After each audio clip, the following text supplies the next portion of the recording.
Happy New Year! I tried making makeshift streamers, but, you know, A for effort. As you can see, my lovely backdrop reflects the holiday, hopefully. And now I can actually say welcome back to Phenomena. I almost forgot the name of my show. Thank you so much for coming back. Thank you for subscribing. I appreciate you so, so much. I promise you, this is going to be a good first ep, all right? Our first episode is about Fae and Changelings. So let's get the tea on Fae and Changelings. Am I right? That's a good first episode. I'm not going to lie. Like, in terms of all the phenomena, changelings are crazy. If you don't know what a changeling is or how it relates to fairies and fae and all of that stuff, like, let's go down that realm. And of course, this is my lovely script that I'm looking at for the first time. You know how hard it was to print this and literally the whole time be like I didn't want to see it, but I was like, our lovely co-producer, Ruben Hano, made me this amazing script. I cannot thank them enough for taking the time to do the research and put this together, and now I get to learn about it along with you guys. So exciting! Okay, so this episode is entitled The Tea on Fairies and Changelings. Heck yeah, buckle up, strap in. All right, so while you may be more familiar with Tinkerbell, the friend zone yet fabulous simp of Peter Pan, obviously, this is like I'm reading it as the script was written, by the way. These are Ruben's words, and I'm here for it. Or Maleficent, the baddest bitch that is ever known to do it, clearly. We are here to discuss what fairies look like when they're stripped of their Disney filters. Correct. What happens when the sprites turn sinister and the fairy dust comes with a warning label. That's honestly, like, whenever I think of fae, I'm like, ooh. And fairies spelled like the old English way, you know what I mean? We're diving into the strange, unsettling, and magical world of fae folk and their terrifying side hustle, swapping out babies for changelings.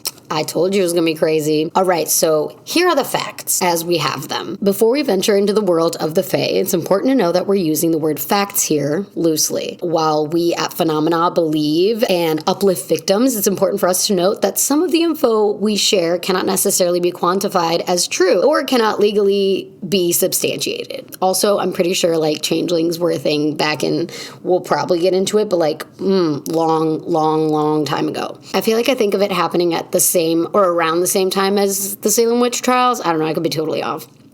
But that is a good little thing to keep in mind.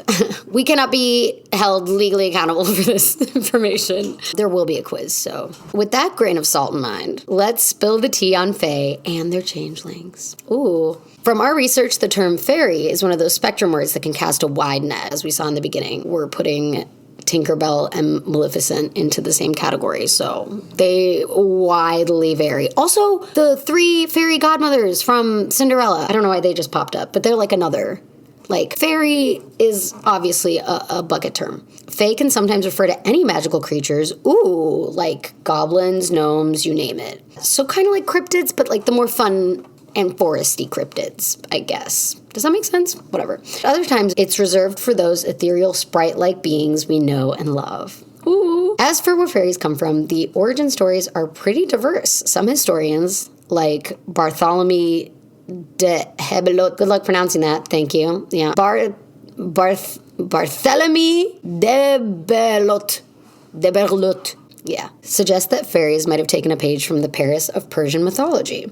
They were described as being what we would call today as mixed race or multicultural. Fast forward to the Middle Ages. Okay, fast forward to Middle Ages. So we were just even before the Middle Ages, all right? Just to give you like context into like how far back we're talking. Fast forward to the Middle Ages, and fairy was more than just a magical noun. It was an adjective, like a way of saying something was enchanted. Fairy knight or fairy queen were basically just labels for something special. Ooh, I'm gonna start using fairy for like, oh, that's very fairy of you. Outfits, fairy core, hello. Makes sense. Then, by the Elizabethan era, I didn't even know that was an era, fairies and elves started to blend together in literature, making these terms a little more interchangeable. Nice. The real makeover happened in the Victorian era.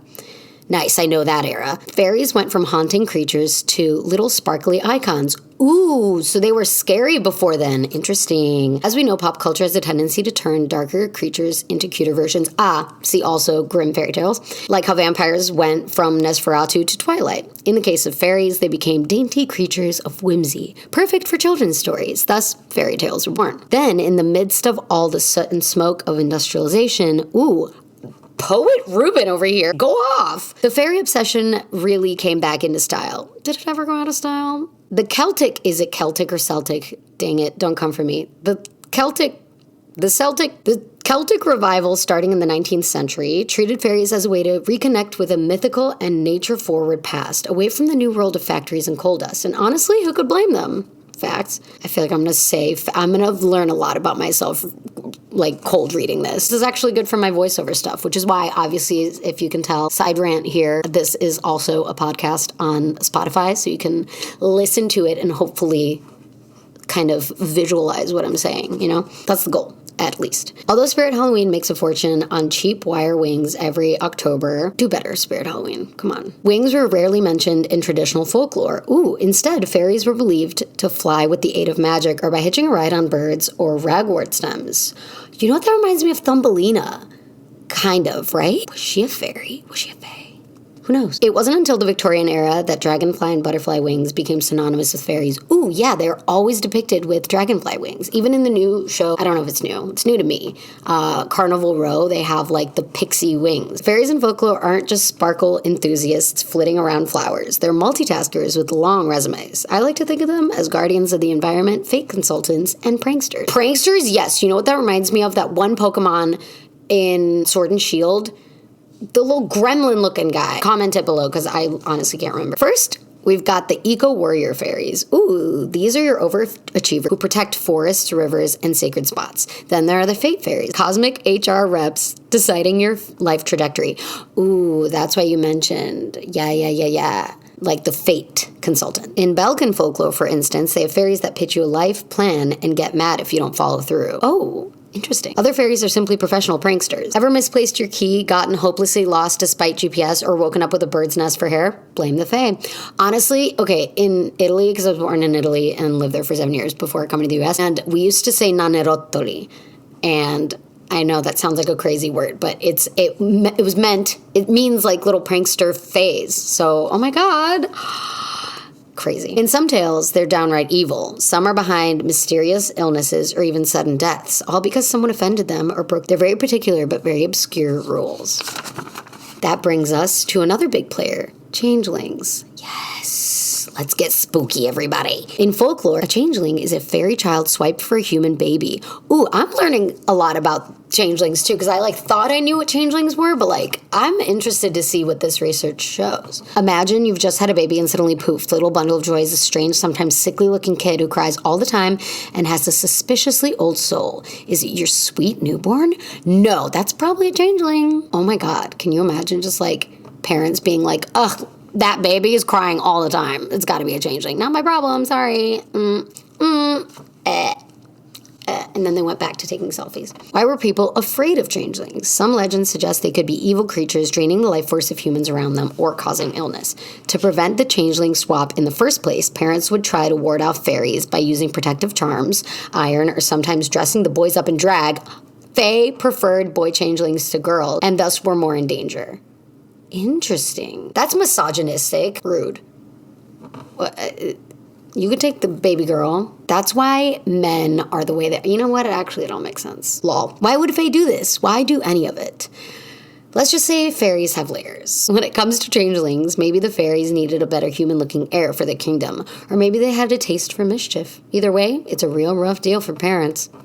True. Well, if it's to be believed, right? When it comes to their other actions, they might punish you for ruining their favorite tree, rewarding you for being good, or just mess with you because they're bored. Sometimes, honestly, when I think about toddlers, I could see medieval parents being it's a changeling, but society makes us take care of them because apparently I'm the mother. So they say, this changeling is not of me. Honestly, cast me in the next Hobbit movie. I know so little about Lord of the Rings that, again, don't come for me. Legal warning in the beginning, everything I say and do is Totally fine. I'm the boss at the end. Wow, I would make a really good toddler. Sometimes they're enforcing moral codes and handing out karmic justice. Other times, they're driven purely by whimsy, embodying the chaotic energy. Love that. Honestly, we could use some Fae to straighten things out in the White House. Like, where's the karmic justice? Hello? Oh, wait, Luigi? Is he a Fae? He might be. Topical. Now on to the lore, i.e. claims. Now that we know a little about the elusive Fae, let's dive into 3 legends from Richard Sugg that might make you carry a cold iron charm to ward off any potential forays. Haven't said that word in ever, maybe? I don't even know spelled like that. Forays with fairy kind. Oh, is that why? I wonder if there's wind chimes that, like, ward off Fae. I don't know. Worth looking into. I love whimsical interior decor. Fairy core. Except for none of this is really giving fairy. Well, that's kind of giving fairy core. Anyway, our first bit of lore tells a tale of Anne Jefferies, a maidservant from Cornwall, England. Cornwall, England! For the Pitt, not Brad, not to be confused with Cousin Brad, family, who found herself at the center of a fairy saga that ended in a good old-fashioned witch trial. Did I not say witch trial? In 1645, at the tender age of 19, Anne was knitting away in an arbor in the garden when 6 tiny figures in green appeared. Ooh, Anne was naturally freaked out. After a fairy encounter, Anne seemed to develop some interesting habits. I love how, like, from one page to another, some ellipses, interesting habits. That's not even that interesting of a habit, if you ask me. Just kidding. She apparently refused food from the Pitt family, claiming that the fairies themselves were the ones feeding her. Anne then allegedly cured Mrs. Pitt's leg after a nasty fall just by stroking it. She's afraid of the fairy, but was she enchanted by one? People came from all over, as far as London and Land's End. I forgot this takes place in London. To receive her touch-based healing. Oh my God, Anne is Jesus.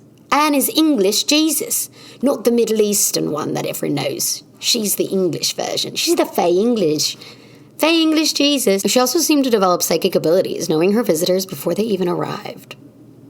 Girl, put that 1-800-PSYCHIC neon sign in your window stat, because you got a business. Eventually, the local ministers started declaring that these fairies weren't just mystical beings, but evil spirits. They quickly branded the whole situation as a delusion of the devil. Classic thing to do. It's satanic panic, medieval satanic panic, literally. The second the Fae's prophecies don't work for you, it must be the devil. Retweet. The fear was real, and we all know what fear-mongering can do. And the authorities weren't about to let this fairy business slide. Oh, I see what you did there. No fairy business. Or is it funny business? Well, it's fairy business now. A warrant was issued, and Anne found herself dragged into a legal nightmare. The Pitt family, again, not Brad, and Anne herself were grilled by local authorities, and the magistrate locked her up, first in jail, then in the magistrate's own house, where she was starved. Well, she didn't want to eat the food anyway, so they were like, you said our food was bad, so here's some well water. I can't tell if I like her or not. This is written in a way where I cannot develop an opinion. I do not know what's going to happen next. No point could I have pictured Brad Pitt entering this story, and here we are. And although no one outright accused Anne of witchcraft, the vibe of suspicious supernatural activity was definitely in the air, especially after them as a society had all decided that fays were bad. In the end, Anne's life of fairy dealings and legal prosecutions may have been a bit too much for the local authorities to handle, whether she was a fairy healer or just a woman in total control of herself. Just a woman in total control of herself. It's a witch. That's woman in total control of herself. Great song. Ooh, open-ended. I mean, we did say it was going to be unexplained phenomena. That's pretty unexplained. She's Jesus. She's English Jesus. Our next tale is about a changeling in Ireland. In April 1840, James Mahony was convinced by his neighbor that his son, John, was actually a fairy. Why? Well, poor John had a curvature of the spine that kept him bedridden for 2 years, and on top of that, he was described as an intellectual child. Ooh, autistic, which in this context might have meant code for a little too smart for his own good. Whenever I think of, like, hyper-intelligent people, I think that they're autistic, because honestly, the level of, like, concentration you have to, like, become super smart and just absorb so much knowledge and pay attention to that knowledge, honestly, just is amazing. To me, I've seen a lot of autistic people end up being just too smart for their own good. They literally, like, they come across like assholes because they don't know how to be like, how to mask and be social, basically. I don't know if that's what you wanted me to take out of it, but that's what I got out of it. In a terrifying display of superstition and fear, Mahony and his neighbors decided to force the boy into confessing his fairy identity.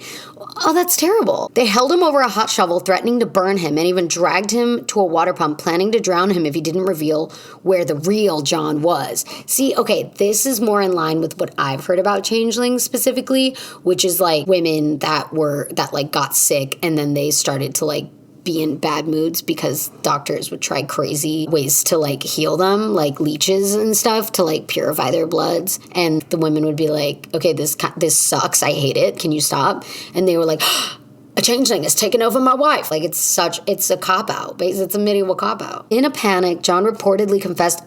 False confessions. Come on. They've been happening forever. Reportedly confessed that he was indeed a fairy and promised to send the real John Mahony back the next evening, describing him as wearing corduroys and a green cap at a farmer's house. Ooh, okay. So he was like, I'm going to do that, and then they're going to think I'm back. Pretty smart. No, the first sentence starts with tragically. Tragically, John was found dead in his bed the next morning. A doctor suggested it was due to the spinal condition, but given the circumstances, it's hard not to consider what actually happened. One has to wonder, after John's confession, did his parents still believe they had killed a fairy, or did they eventually question the terrifying chain of events set in motion? A case where belief and fear collided in such a tragic, irreversible way. Why would the parents did it? What? Didn't he say he was going to be back? That's so sad. Did the parents, like, not get the memo? Like, he was like, and I'll be back. And then the parents were like, we'll kill him for good measure. Our final tale takes us to a tragic event, Ireland of 1856, involving the Cairns family. See, that accent I'm actually not very good at, but I try. I'm trying my hardest, and that's all that matters. Patrick Kearns, a laborer from Kilkenny, found himself at the center of a disturbing case of fairy-induced illness. His 9-year-old son had been bedridden for 3 weeks. See, a lot of the times it is a response I'm noticing to a lot of, like, sickness, and then people being like, why is my child yellow? They must be a changeling, or like it must be fairy magic or a fairy curse. And when it's just like jaundice, that explains a lot. His 9-year-old son had been bedridden for 3 weeks, believed to be suffering from what was referred to as a fairy blast. Why does that sound like a Pokemon action? Charizard, use fairy blast. No, it'd be like Chansey use fairy blast. See, I know Pokemon. I swear, I have Pokemon Go and everything. All right, what is a fairy blast? A condition thought to be the result of fairy interference. The boy wasn't a changeling himself, but it was believed that the fairies were gradually taking him. Oh no. On the night of April 7th, Patrick and his family were seen by a police patrol as they tried to bury their son's body in an unused graveyard. The officers insisted on inspecting the child, which led to the horrifying truth coming to light. The boy had been subjected to a violent ritual aimed at driving out the fairies. See, this is, I feel like, what happens when humans take things into their own hands. When they're like, yeah, this, like, must be the work of the devil, changelings, like, we're gonna get an exorcism in place. It's like a, not fully a do, because that's only 2. Shared psychosis, where everyone's like, yeah, I think it's working. Like, I think you're right. When really it's like the kid's dying, and then they're like, oh, right, we have to, like, bury the body, and then we have to wait until the morning, and then Patrick will be back. People will be crazy back then. People need some education. And still, we have Google at the palm of our hands and we don't know how to use it. A man named Thomas Donovan, along with Patrick Murphy, conducted a ritual on the child. What are his credentials? I don't like this. The boy was forced to drink water and try to cough. When he failed, they dragged him out of the house. Okay, this goes so, hey boy, cough.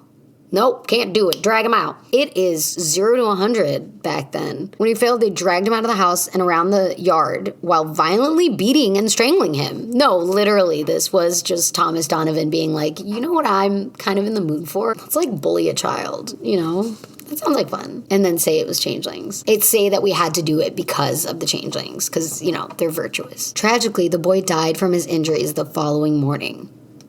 Well, that'll do it. Yeah.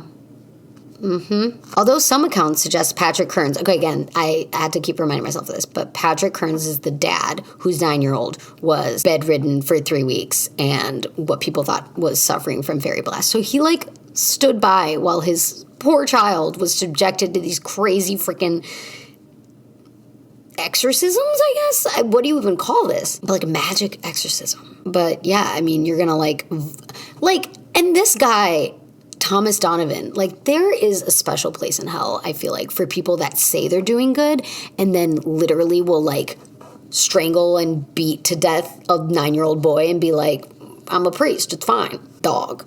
Although some accounts suggest Patrick Kearns resisted Donovan's actions, others claimed he agreed to the procedure.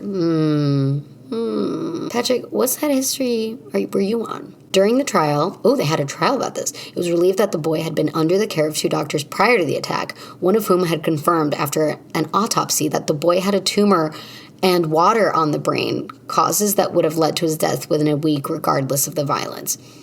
That still doesn't excuse the violence. Donovan, who had played a role of the fairy doctor, priest, fairy doctor, same thing, was sentenced to a year's hard labor, while his accomplice, Patrick Murphy, fled to America.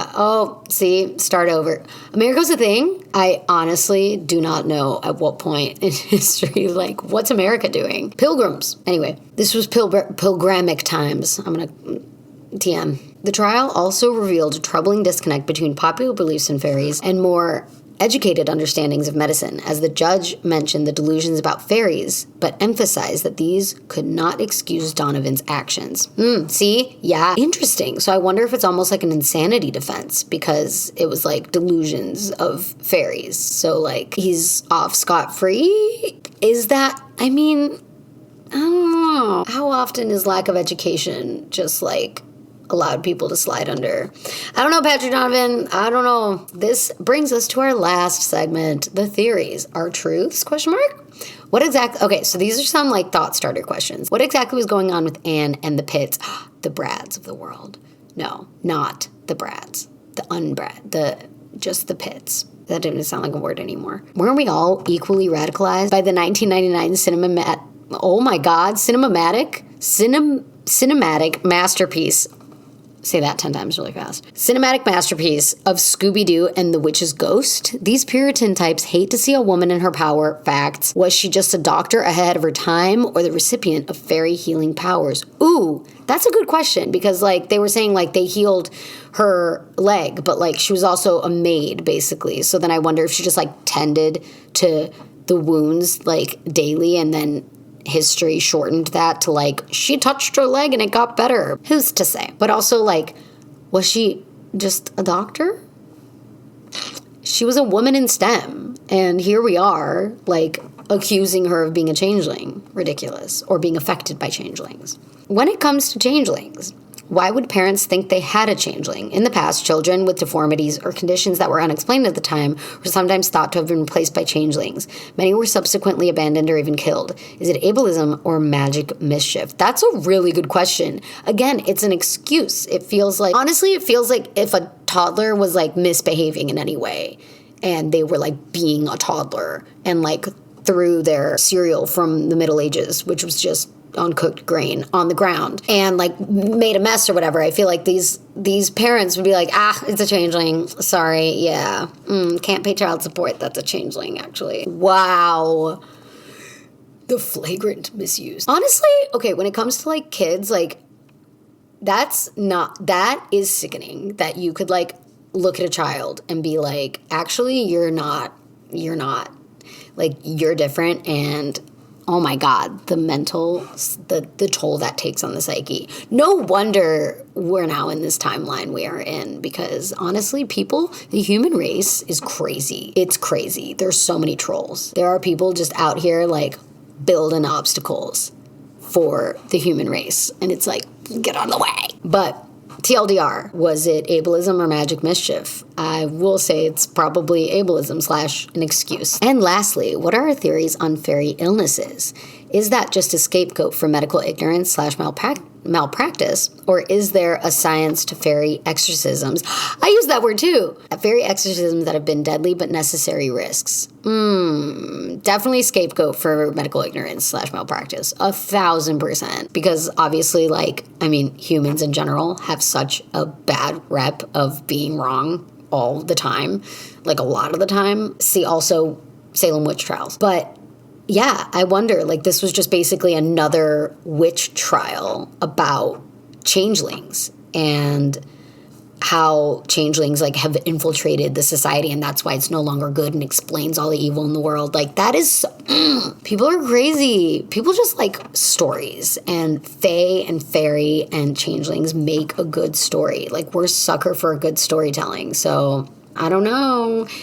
I do think that if my doctor was accused of dragging around a 9-year-old boy in the suspicion of him being a fairy, I would have just been like, let that queen live. What are you talking about? Dress them in drag. Let them experience what they want to experience, okay? Why does it matter to you if they're a fairy? Unless he found the kid, like, meddling in his personal affairs, like, that would be interesting, because then it would be like, oh, he had a reason. But, like, this kid, the only thing he was going off of is other people saying, yeah, the kid's a changeling. Like, if that's all the evidence you need to inflict that harm onto a child, then yeah, malpractice. Take that guy's license away. Take him out of there. I don't want him. Donovan, get out. Anyway, in closing, Fae and their little changeling minions sit snugly at the crossroads of wonder and paranoia. Okay, again, this is a poem. Such poetic beauty, so eloquently written. This is why Reuben writes the scripts. Whether you believe in fairies or think medieval peasants were just the OG conspiracy theorists, yes. If there's one thing there's always been and always will be, it's conspiracy theorists. They're the perfect metaphor for humanity's endless need to explain the unexplainable. Correct. And also scapegoats. I don't think everyone does it maliciously, but, like, damn, it ends up in the hands of the malicious so often. Does your kid suddenly look off? Are there really sprightly eco-warriors protecting the planet? Oh, I hope so. That's sweet. They probably do it better than we're currently doing. Or maybe they're chaotic therapists teaching us lessons through mischief. Oh, okay, I like mischief being used to teach lessons, but, like, not in a harmful way. You know what I mean? Like, mischievous versus, like, harm. Where's the line? Or just the supernatural equivalent of kidnappers. Ooh, yeah, basically. All we know is fairies are like the universe's wild card. They're not here to be understood. They're here to keep you on your toes.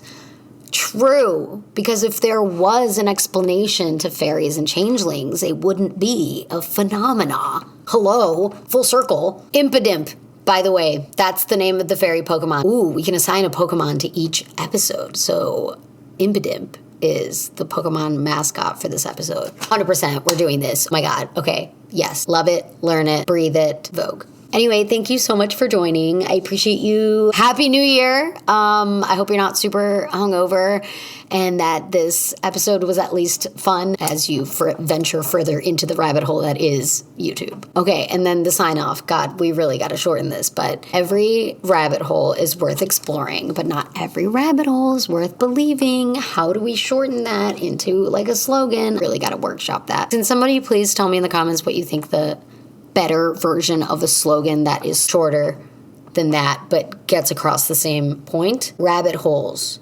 equals explore does not equal believe. There you go. Boom, solved. Mathematician? Yeah. Call me Einstein. Women in STEM! Okay, anyway. Love you so much. See you next week. Thank you. Bye!